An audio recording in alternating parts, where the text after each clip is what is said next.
কাছে যাইয়া বললাম, মা গো মা, শেষ বিদায়টা তোমার সন্তান দেখতে, তোমার সন্তান অপরাধ করেছে, অপরাধের কারণে মৃত্যুদণ্ড হয়েছে তোমার সন্তানের। মা বিদায় দাও, শেষবারের মতো একটু বিদায় দাও, ভালো করে একটু আমার দিকে তাকাইয়া তাকাইয়া আমাকে শেষবারের মতো একটু দেখা দাও। মাগো আর বুঝি দুনিয়ার জমিনে তোমার সাথে আমার দেখা হবে না। আমার বাবার কাছে চলে গেলাম, বাবার কাছে যাইয়া বললাম, বাবা গো শেষবারের মতো আমাকে একটু দেখা দাও বাবা, আর মনে হয় তোমার সাথে আমার দেখা হবে না। এই যুবক ডাক দিয়া বলেন, ওগো পয়গম্বরের সাহাবী খলিফাতুল মুসলিমিন, একে একে সকলের কাছ থেকে বিদায় নিয়ে আসতে আমার বড় দেরি হয়ে গেছে। এজন্য আমার দেরি হওয়ার কারণে আমার ভাই আবু যর গিফারকে আপনি মৃত্যুদণ্ড দিবেন না? না, এটা হতে পারে না। আমি যুবককে মৃত্যুদণ্ড দেয়া দেন, চিৎকার দিয়ে বলেন না সুবহানাল্লাহ। মুসলমানরা কখনো জবানের বরখেলাপ করে না, কথা বলেন ঠিক না ঠিক? মুসলমানরা জবান দিয়া যা বলে তা বাস্তবায়ন করে, কথা বলেন ঠিক না ঠিক? মুসলমানরা দুনিয়ার কোন শাস্তিকে ভয় করে না, তারা ভয় করে জাহান্নামের আযাবকে, কবরের আযাবকে ভয় করে, কথা বলেন ঠিক না ঠিক? দুনিয়ার যত আযাব আসুক না কেন, দুনিয়ার যত বিপদ আসুক না কেন, দুনিয়ার যত বিপদ আসুক না কেন, সমস্ত বিপদের মোকাবেলা করতে রাজি আছে। দুনিয়ার সমস্ত কষ্ট, দুঃখ, যন্ত্রণা সহ্য করতে রাজি আছে, কিন্তু জাহান্নামের আযাব সহ্য করতে রাজি না, কথা বলেন ঠিক না ঠিক? আল্লাহর পয়গম্বরের সাহাবী হযরত আবু যর গিফারি রাদিয়াল্লাহু তাআলা আনহু ডেকে বলেন, ও পয়গম্বরের সাহাবী ওমর, আমার ভাই অপরাধী, আমার ভাইকে মৃত্যুদণ্ড দিয়েছেন, সে একজন মুসলমান, তার দানাগুলি ঋণগুলি পরিশোধ করার জন্য জামিন চাইতেছে, কিন্তু এই মদিনার মধ্যে তার কোনো আপনজন নাই, তার কেউ নাই, তাকে কে জামিন দেবে? কে তার জামিনদার হবে? তার কোনো ভাই নাই, তার বোন নাই, মা বাবা কেউ এখানে নাই, কে জামিনদার হবে? ওগো পয়গম্বরের সাহাবী খলিফাতুল মুসলিমিন, আমি আবু যর গিফারি আমার ভাইয়ের জামিনদার হয়ে গেলাম। আমার ভাই এই যুবকটাকে আপনি তাকে জামিন দেয়া দেন। হযরত ওমর ডেকে ডেকে বলেন, আবু যর, সিদ্ধান্ত একটু ভেবে চিনতে না, এই যুবককে যদি এখন ছেড়ে দেয়, যুবক যদি চলে যায় রে, যুবক যদি আর ফিরে না আসে, যুবকের পরিবর্তে কিন্তু তোমাকে মৃত্যুদণ্ড দেওয়া হবে। আবু যর গিফারি হাসতে হাসতে ডাক দিয়ে বলে, ও পয়গম্বরের সাহাবী ওমর, আমি আবু যর গিফারি যদি মৃত্যুদণ্ড হয়ে যায়, আমি আবু যর গিফারির আমল নামায় কোন নেক আমল নাই, কিয়ামতের কঠিন ময়দানে আল্লাহ যদি আমাকে জিজ্ঞাসা করে, আবু যর কি নিয়ে আমার দরবারে এসেছো দুনিয়া থেকে, আমি আবু যর গিফারি তখন বলতে পারবো, আল্লাহ, দুনিয়া থেকে কোনো নেক আমল আনতে পারি নাই, কিন্তু আমার একজন মুসলমান ভাই বিপদের মধ্যে পড়েছিল, ওই মুসলমান ভাইকে বিপদ থেকে রক্ষা করেছিলাম, আল্লাহ এই উসিলায় হলেও আমাকে মাফ করে দাও। আল্লাহ পাক হতে পারে আমি আবু যর গিফারিকে এই মৃত্যুদণ্ডের উসিলা হলেও আল্লাহ পাক আমার জীবনের গুনাহগুলি মাফ করে দিয়া আল্লাহ পাক আমি আবু যরকে জান্নাত দিয়া দিবে।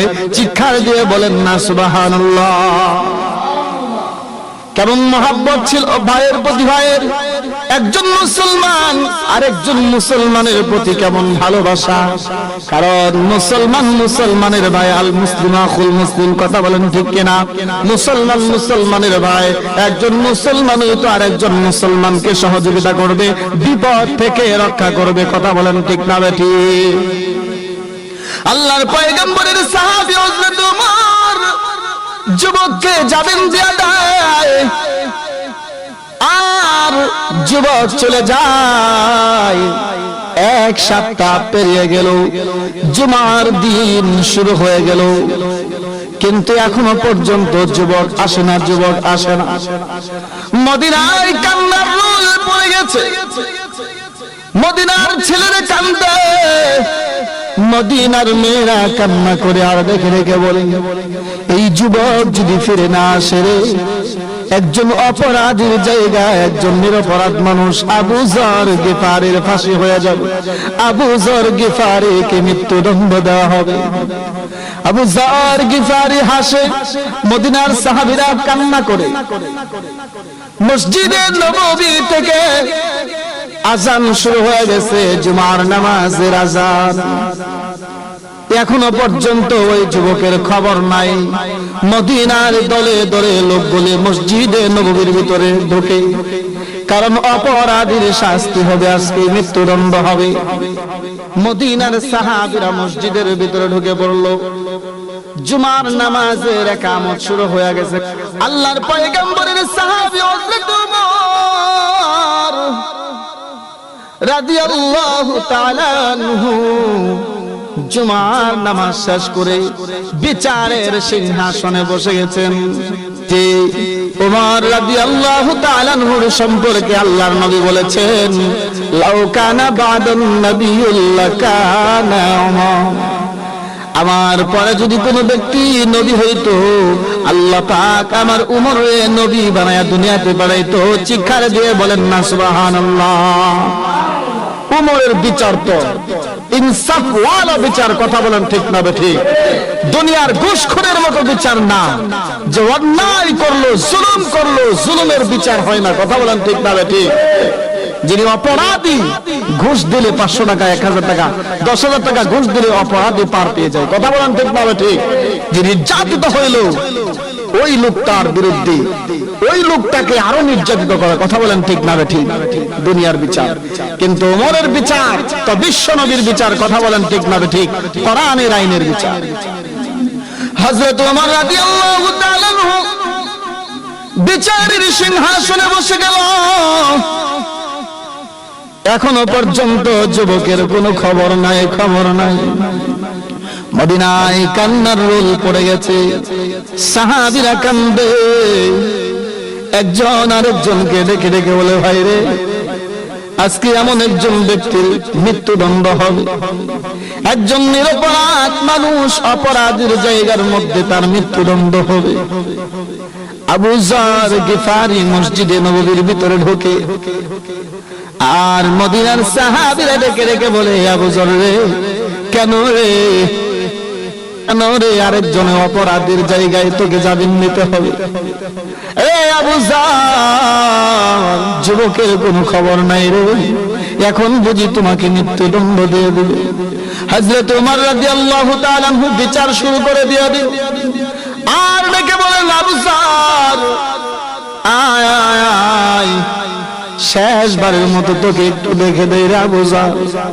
হযরতে আবু যর গিফারি হাসে, কিন্তু মদিনায় মসজিদের নববীর ভিতরে সমস্ত সাহাবীরা কান্দে। আবু যর ডেকে বলে, সাহাবীরা কেন কান্দ? সাহাবীরা ডাক বলে, আবু যর, অপরাধের জায়গায় একজন নিরপরাধ মানুষ, তুমি তোমার ফাঁসি হয়ে যাবে, এই জন্য আমরা কান্দি, তোমার জন্য আমরা কান্দি। শুধু আমরা কান্দি না, মসজিদে নববীর যত মুসল্লি ছিল সবাই কান্না করে, মদিনার ছেলেরা পর্যন্ত কান্দে, মেয়েরা পর্যন্ত কান্দে, মহিলারা পর্যন্ত কান্দে। চিৎকার দিয়ে বলেন না সুবহানাল্লাহ। আবু যর গিফারি হাসা ডাক দিয়ে বলে, পয়গম্বরের সাহাবীরা শুনো রে, তোমরা তো জানো না আমি আবু যর যদি আজকে মৃত্যুদণ্ড আমার হয়ে যায়, কিয়ামতের কঠিন ময়দানে আল্লাহ পাকের কাছে আমি বলতে পারবো, মালিক,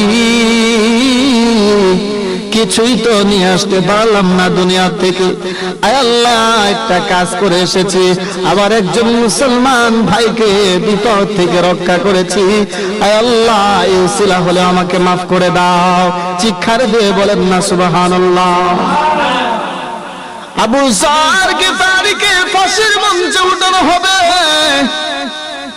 আবু যর গিফারিকে জল্লাদ নিয়ে যায়। আস্তে আস্তে করে আবু যর গিফারি মঞ্চের দিকে রওনা হয়ে গেল।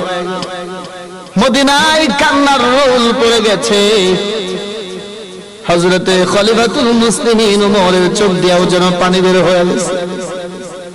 একজন নিরপরাধ মানুষ অপরাধের জায়গার মধ্যে আজকে মৃত্যুদণ্ড। আবু যর গিফারি মঞ্চের কাছাকাছি চলে গেছে। যেই মাত্র মঞ্চে উঠবে আর জল্লাদ আবু যর গিফারিকে মৃত্যুদণ্ড দিবে, এমন মুহূর্তে কে জানি রে পেছন দিকে একজন ডাক দিয়া বলে, কে জানি রে ওই মদিনার মরুভূমির প্রান্ত দিয়া, মদিনার মরুভূমির বালির কণাগুলি উড়াইয়া উড়াইয়া কে জানি ঘুরায় দৌড়ে আসতেছে।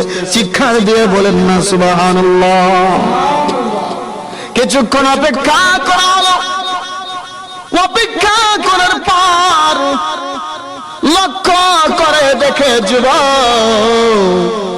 যেই যুবকের মৃত্যুদণ্ড দেওয়া হয়েছে ওই যুবকটা ঘোড়া দৌড়াইয়া দৌড়াইয়া মরুভূমির বালির কণাগুলি উড়াইয়া উড়াইয়া আসতেছে, দৌড়াইয়া। হযরত উমর রাদিয়াল্লাহু তাআলা ডেকে বলেন, জল্লাদ একটু অপেক্ষা করো, কে জানি রে মদিনার মরুভূমির ধুলা বালিগুলি উড়াইয়া উড়াইয়া আসতেছে। চিৎকার দিয়ে বলেন না আল্লাহু আকবার, আর জোরে বলেন না আল্লাহু আকবার। যুবক দৌড়ে এসে আল্লাহর পয়গম্বরের সাহাবী হযরত উমরের পায়ের মধ্যে পড়ে গেছে। ও খলিফাতুল মুসলিমিন, আমিরুল মুমিনিন, একটু দাঁড়ান, একজন নিরপরাধ মানুষকে অপরাধের জায়গায় মৃত্যুদণ্ড দিয়েন না। আবু যর গিফারি আমার ভাই, আবু যরকে মৃত্যুদণ্ড থেকে মঞ্চ থেকে নামায়া দেন, আমি যুবককে মৃত্যুদণ্ড দেয়া দেন। আবার দেরি হয়ে গেছে, এই জন্য আমি আপনার কাছে ক্ষমা চাই। ও খলিফাতুল মুসলিমিন, আমি আপনার কাছে ক্ষমা চাই, আমি সকলের কাছে ক্ষমা চাই। কেন আমার দেরি হয়েছে জানেন? আমার বাড়ি মদিনা থেকে 350 কিলোমিটার দূরে। এই 350 কিলোমিটার দূর থেকে আমি ঘোড়া দৌড়াইয়া চলে এসেছি। আমি যখন বাড়িতে গেলাম, আমি ইহুদির ঋণগুলি পরিশোধ করতে আমার একটু দেরি হয়েছে। আমি আমার মার কাছে গেলাম, মার কাছে যাইয়া বললাম, মা গো, মা, শেষ বিদায়টা তোমার সন্তান দেখতে, তোমার সন্তান অপরাধ করেছে, অপরাধের কারণে মৃত্যুদণ্ড হয়েছে তোমার সন্তানের। মা, বিদায় দাও, শেষবারের মতো একটু বিদায় দাও, ভালো করে একটু আমার দিকে তাকাইয়া তাকাইয়া আমাকে শেষবারের মতো একটু দেখা দাও। মাগো, আর বুঝি দুনিয়ার জমিনে তোমার সাথে আমার দেখা হবে না। আমার বাবার কাছে চলে গেলাম, বাবার কাছে যাইয়া বললাম, বাবা গো, শেষবারের মতো আমাকে একটু দেখা দাও বাবা, আর মনে হয় তোমার সাথে আমার দেখা হবে না। এই যুবক ডাক দিয়া বলেন, ওগো পয়গম্বরের সাহাবী খলিফাতুল মুসলিমিন, একে একে সকলের কাছ থেকে বিদায় নিয়ে আসতে আমার বড় দেরি হয়ে গেছে। এজন্য আমার দেরি হওয়ার কারণে আমার ভাই আবু যর গিফারিকে আপনি মৃত্যুদণ্ড দিবেন না? না, এটা হতে পারে না। আমি যুবককে মৃত্যুদণ্ড দেয়া দেন। চিৎকার দিয়ে বলেন না সুবহানাল্লাহ। মুসলমানরা কখনো জবানের বরখিলাপ করে না, কথা বলেন ঠিক না ঠিক? মুসলমানরা জবান দিয়া যা বলে তা বাস্তবায়ন করে, কথা বলেন ঠিক না ঠিক? মুসলমানরা দুনিয়ার কোন শাস্তিকে ভয় করে না, তারা ভয় করে জাহান্নামের আযাবকে, কবরের আযাবকে ভয় করে, কথা বলেন ঠিক না ঠিক? দুনিয়ার যত আযাব আসুক না কেন, দুনিয়ার যত বিপদ আসুক না কেন, দুনিয়ার যত বিপদ আসুক না কেন, সমস্ত বিপদের মোকাবেলা করতে রাজি আছে। দুনিয়ার সমস্ত কষ্ট, দুঃখ, যন্ত্রণা সহ্য করতে রাজি আছে, কিন্তু জাহান্নামের আযাব সহ্য করতে রাজি না, কথা বলেন ঠিক না ঠিক? মুসলমান ভাইরা আমার, যুবক চলে আসছে। যুবক ডাক দিয়ে বলে, ও খলিফাতুল মুসলিমিন, একজন নিরপরাধ মানুষকে অপরাধের জায়গায় মৃত্যুদণ্ড দিয়েন না। খলিফাতুল মুসলিমিন হযরত ওমর চোখের পানিগুলো ছেড়ে দিয়েছে। আর যুবকটাকে ডাক দিয়ে বলে, আয় রে যুবক আয়। যুবককে জড়াইয়া দুইরা কপালের মধ্যে চুমু দে, যুবককে কপালের মধ্যে চুমু দেয়। হযরত ওমর চোখের পানি গুলো ছেড়ে দিয়ে কান্দে আর ডেকে ডেকে বলে, যুবক রে, একজন অপরাধীর জায়গায় নিরপরাধ মানুষকে আমি শাস্তি দেব এটা না, আবার ইনসাফ হলো, আমি তো ইনসাফওয়ালা নবীর কাছ থেকে ইনসাফওয়ালা বিচার শিখেছি। আমার পয়গম্বর এই দ্বীনের জন্য যে কষ্ট করে গিয়েছেন, আমার আল্লাহর দ্বীনকে আল্লাহর জমিনে প্রতিষ্ঠা করার জন্য ন্যায় বিচার করেছে। কথা বলেন ঠিক না বেটি? হযরত ওমর ডাক দিয়ে বলে, যুবক আয়। যুবককে জড়াইয়া ধরে কপালে চুমু দেয় আর ওমর কেঁদে ফেললো। চোখের পানি গুলো ছেড়ে ছেড়ে ওমর কান্না করে আর ডেকে ডেকে বলেন, মালিক রে, একজন জান্নাতি মানুষকে, একজন নিরপরাধ ভালো মানুষকে ফাঁসির মঞ্চ থেকে নামাইয়া আরেকজন মুসলমান ভালো মানুষকে, জান্নাতি মানুষকে ফাঁসির মঞ্চে উঠাইতেছি, মৃত্যুদণ্ড দিতেছি। এরা এই দৃশ্য দেখার পরে সাহাবীরা আরো কান্না শুরু করে দিয়েছে। সাহাবীদের কান্নার রোল পড়ে গেছে, সাহাবীরা কান্না করতেছে, সাহাবীদের কান্না আরো বেড়ে গেছে। কেন কান্দে?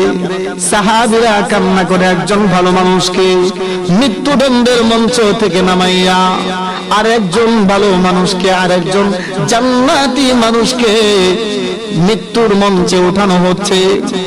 এই দৃশ্য দেখার পরে ওই যে দুই যুবক বাবার মৃত্যুর, বাবার হত্যার বিচার দায়ের করেছিল, দুইজন যুবক ডাক দেয়া বলে, ও খলিফাতুল মুসলিমিন, আর আমাদের বিচার লাগবে না, আর বিচার লাগবে না। খলিফাতুল মুসলিমিন যেই দৃশ্য দেখাইলেন, যেই দৃশ্য আমরা দেখলাম, একজন মুসলমান বুঝি নিজেকে এরকম ভাবে সঁপে দিতে পারে? একজন মুসলমান বুঝি মৃত্যুকে ভয় করে না, মৃত্যুর জন্য তৈরি প্রস্তুত হয়ে থাকে সব সময়। একজন মুসলমান তার ঈমান বুঝে দুই পাকাপুক্তা ঈমান, মৃত্যুকে ভয় করে না। একজন ভালো মানুষকে মঞ্চ থেকে নামাইয়া আর একজন মানুষকে মঞ্চে উঠাই দিয়েছেন। ও খলিফাতুল মুসলিমিন, আমার বাবার হত্যার বিচার আর চাই না, আবার বাবার হত্যার বিচার আজকে আমি মামলা উঠায় নিলাম। ওই যুবককে আমরা দুই ভাই ক্ষমা করে দিলাম। চিৎকার দিয়ে বলেন না সুবহানাল্লাহ? এটাই হচ্ছে ইনসাফের বিচার। কথা বলেন ঠিক না বেঠিক? ইনসাফ দুনিয়াতে প্রতিষ্ঠা করতে হবে। ইনসাফ যদি আপনার না থাকে, কিসের বিচার আচার করবেন? কিসের রাষ্ট্র চালাবেন? কিসের সমাজ চালাবেন? ইনসাফ যদি আপনার ভিতরে না থাকে, আপনি কোনো মুমিন হতে পারবেন না, আপনি একজন বিচারক হতে পারবেন না, আপনি একজন রাষ্ট্রপ্রধান হতে পারবেন না। ইনসাফ আপনার ভিতরে থাকতে হবে। কথা বলেন ঠিক না বেঠিক?